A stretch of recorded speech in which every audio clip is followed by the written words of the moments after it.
नमस्कार, मी सुबोध मयुरे. आजच्या मुद्द्याच्या गोष्टीमध्ये आपलं स्वागत. मला खात्री आहे आपल्यापैकी अनेक जण अजूनही क्रिकेट खेळतात. काही जण प्रशिक्षक आहेत, काही जण क्रिकेटवर लिहितात, काही जण चर्चा करतात आणि क्रिकेटचे फॅन्स तर सगळेच आहेत आणि क्रिकेट फॉलोही करतात. खास करून सध्या IPL सुरू आहे आणि त्यामुळे आजच्या आपल्या मुद्द्याच्या गोष्टीचा किंवा गोष्टीचा मुद्दा कुठला असेल तर तो आहे IPL मध्ये सर्वात चर्चेला जाणारा मुद्दा, तो म्हणजे इम्पॅक्ट प्लेअरची आवश्यकता आहे की नाही. गेल्या 2-3 वर्षांपासून इम्पॅक्ट प्लेअर कुणाच्या तरी सुपीक डोक्यातून ही कल्पना आली. त्यामुळे खेळाला अधिक चांगलं करण्यापेक्षा हा खेळ किचकट बनवण्याकडे थोडासा कल झाला किंवा कॉम्प्लेक्सिटी खेळातली वाढली असं म्हटलं तर अतिशयोक्ती ठरणार नाही. क्रिकेट हा खेळ आधीपासूनच हा फलंदाज धार्जिणा खेळ आहे. म्हणजे फलंदाजांनाच इथे जास्त महत्व दिलं जात आहे किंवा त्यांच्या दृष्टीनं जे काही नियम बनवले गेले आहेत ते फलंदाजाला सोयीस्कररित्या राहतील असे बनवले गेले आहेत आणि कुठेतरी गोलंदाज हा दुय्यम असा ठरलेला आहे क्रिकेटच्या खेळात. आणि हा इम्पॅक्ट रूल आल्यामुळे तर फलंदाजांचं अजूनही भलं झालेलं आहे असं म्हटलं तर वावगं ठरणार नाही. कारण फलंदाज इम्पॅक्ट रूलमुळे काय होतं की फलंदाज क्षेत्ररक्षण करण्याची त्याला आवश्यकता नसते. इम्पॅक्ट प्लेअर म्हणून तो फलंदाजीला सरळ येऊ शकतो आणि ताजा तवाना आलेला फलंदाज एक 25-30 चेंडू खेळून 50-60 धावा फटकावून आपल्या संघाचं काम करून जातो.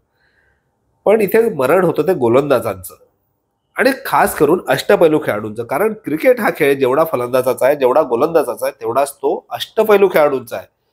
जागतिक दर्जाचे जर अष्टपैलू खेळाडू म्हणजे अव्वल दर्जाच्या ऑलराऊंडर्सवर एक नजर टाकली आपण तर आपल्याला सगळ्यात पहिले आपल्या समोर नाव येईल ते कपिल देव यांचं. आपल्या मनगटाच्या एखादी मनगटावर त्यांनी भारताला अनेक सामने जिंकून दिले आहेत.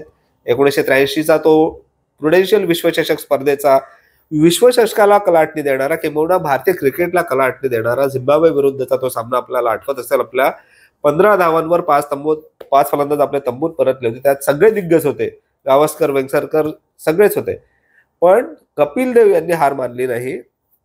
त्यांनी ती 175 धावांची खेळी केली होती त्या सामन्यात आणि मग आपण तो सामना जिंकलो. नंतर सेमीफायनल खेळलो, फायनल खेळलो आणि अंतिम सामन्यात वेस्ट इंडिजला हरवून आपण पहिल्यांदा एकदिवसीय सामन्याचा म्हणजे 50 षटकांचा विश्वचषक देखील जिंकलो. तो कपिल देव जेवढा अव्वल दर्जाचा गोलंदाज म्हणून ओळखला जातो तेवढाच अव्वल दर्जाचा फलंदाज म्हणूनही ओळखला जातो. कपिल देव यांच्याच काळात रिचर्ड हेडली अव्वल दर्जाचा अष्टपैलू खेळाडू होता न्यूझीलंडचा. इयान बॉथम अव्वल दर्जाचा अष्टपैलू खेळाडू होता. दक्षिण आफ्रिकेचा क्लाइव्ह राईस एक अष्टपैलू खेळाडू होता. इम्रान खान पाकिस्तानचा कर्णधार एक अव्वल दर्जाचा अष्टपैलू खेळाडू होता. आजही त्यांच्या दर्जाचे त्यांच्या तोडीचे खेळाडू आहेत. त्यांच्यासारखेच खेळाडू आहेत असं नाही म्हणणार, पण चांगल्या दर्जाचे अष्टपैलू खेळाडू प्रत्येक संघात आहेत. भारतातही हार्दिक पांड्या अव्वल दर्जाचा अष्टपैलू खेळाडू आहे. असे कितीतरी उदाहरणं देता येतील. रवींद्र जडेजा अव्वल दर्जाचा अष्टपैलू खेळाडू आहे. प्रत्येक संघात आहेत असे खेळाडू.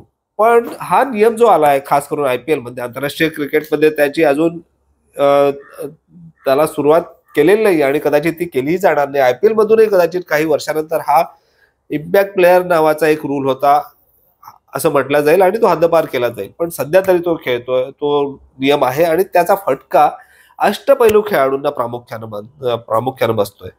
आताच मुंबईत रॉयल चॅलेंजर्स बेंगळुरू आणि मुंबई इंडियन्सचा सामना झाला. RCBने तो सामना जिंकला. देवदत्त पडिक्कलनं खूप चांगली फलंदाजी केली होती. 3ऱ्या क्रमांकावर येऊन त्यांचा पहिला फलंदाज लवकर बाद झाला होता. पण त्यांनी विराट कोहली सोबत जवळपास 91 धावांची भागीदारी केली होती आणि त्या भागीदारीमुळे सामन्याला कलाटणी मिळाली होती आणि RCBने अगदी सहजरित्या तो सामनाही जिंकला. पण या देवदत्त पडिक्कलची जेव्हा आम्ही सामन्यानंतर चर्चा केली तेव्हा त्याला इम्पॅक्ट प्लेअर च्या नियमाबद्दल विचारलं गेलं तर तो म्हटला की तो स्वतः त्या सामन्यात इम्पॅक्ट प्लेअर म्हणून आला होता, फलंदाजी केली होती आणि त्यानंतर 20 षटकं त्याने आराम केला होता, डगआउटमध्ये बसून सामना बघितला होता. पण तो म्हणतो हा सामना बघणं डगआउटमध्ये बसून बोरिंग आहे, ते त्याला आवडत नाही. तो एक प्रतिनिधी म्हणून सांगत होता. अशा अनेक खेळाडू आहेत. कुठल्याच खेळाडूला मैदानावर गेल्यानंतर केवळ सामना बघणं आवडणार नाही, फक्त फलंदाजी किंवा फक्त गोलंदाजी करणं आवडणार नाही, तर त्याला क्षेत्ररक्षणही करायचं असतं, त्याला झेलही घ्यायची असतात, त्याला खेळाडूला धावबाद करायचं असतं. पण या इम्पॅक्ट रूलमुळे काय होतं की फक्त फलंदाजी कर, नंतर डगआउट मध्ये जाऊन दुसऱ्या एका गोलंदाजाला संधी दे. कुठेतरी एक खेळाच्या क्रिकेटचा जो गाभा आहे त्याला हे मारक ठरणार आहे. रोहित शर्मा मुंबई इंडियन्स कडनं येतो इम्पॅक्ट प्लेअर म्हणून, डगआउट मध्ये 20 षटकं तो आराम करत असतो, काही 3-4 षटकं क्षेत्ररक्षणासाठी येतही असेल.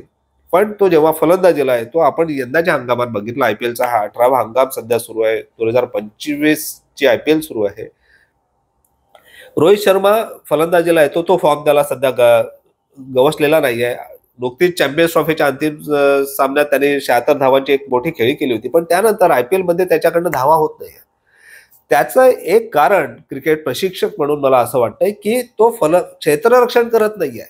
क्षेत्ररक्षण करताना खेळाडू हा ऍक्टिव्ह असतो, गेम मध्ये असतो, मॅच मध्ये असतो, इन्व्हॉल्व्ह असतो, त्याचे रिफ्लेक्सेस होत असतात, त्याची धावपळ होत असते आणि त्या धावपळीचा परिणाम त्याचा जेव्हा तो फलंदाजीला येतो त्याला तो सकारात्मक होत असतो किंवा होऊ शकतो. पण तो क्षेत्ररक्षण करत नाही, सरळ फलंदाजीला येतो आणि नवीन ओपनर असल्यामुळे, सलामीचा फलंदाज असल्यामुळे ताबडतोब त्याला ॲक्लमटाईज करणं किंवा यूज टू होणं ते शक्य होत नाही. पण त्याच रोहितने जर 15-20 षटकं क्षेत्ररक्षण केलं आणि नंतर फलंदाजीला आला तर तो गेममध्ये राहील आणि त्याला फायदा पण होईल. पण तसं होताना दिसत नाही, कारण इम्पॅक्ट रूलचा लाभ उठवण्यासाठी त्याच्या जागी एका फिरकीपटूला खेळवलं जाते, त्यामुळे रोहित बाहेर बसतो आणि जेव्हा फलंदाजाला येतो त्याचा तो फायदा मुंबई इंडियन्सला होऊ शकलेला नाहीये. दुसरा एक तोटा म्हणजे रोहित शर्मा मैदानावर उपस्थित नसल्यामुळे त्याचा जो कर्णधार म्हणूनचा जो अनुभव आहे, 5 आयपीएल अजिंक्यपद त्यांनी मुंबई इंडियन्सला जिंकून दिली आहेत. भारताला त्याने T20 वर्ल्ड कप जिंकून दिलेला आहे, त्याच्या कर्णधार पदाखाली चॅम्पियन्स ट्रॉफी जिंकून दिलेली आहे. तर महेंद्रसिंग धोनी सारखाच धूर्त कर्णधार म्हणून रोहितकडे प्रदीर्घ अनुभव आहे कर्णधार म्हणून. पण तो जेव्हा इम्पॅक्ट रूलमुळे तो डगआउट मध्ये असतो, त्याच्या कर्णधार पदाचा अनुभवाचा फायदा मुंबई इंडियन्सला होऊ शकत नाही. तो जर कव्हर्समध्ये किंवा तिथे फिल्डिंगला, क्षेत्ररक्षणाला उपलब्ध असला तर तो हार्दिक पांड्याला काही सूचना देऊ शकतो.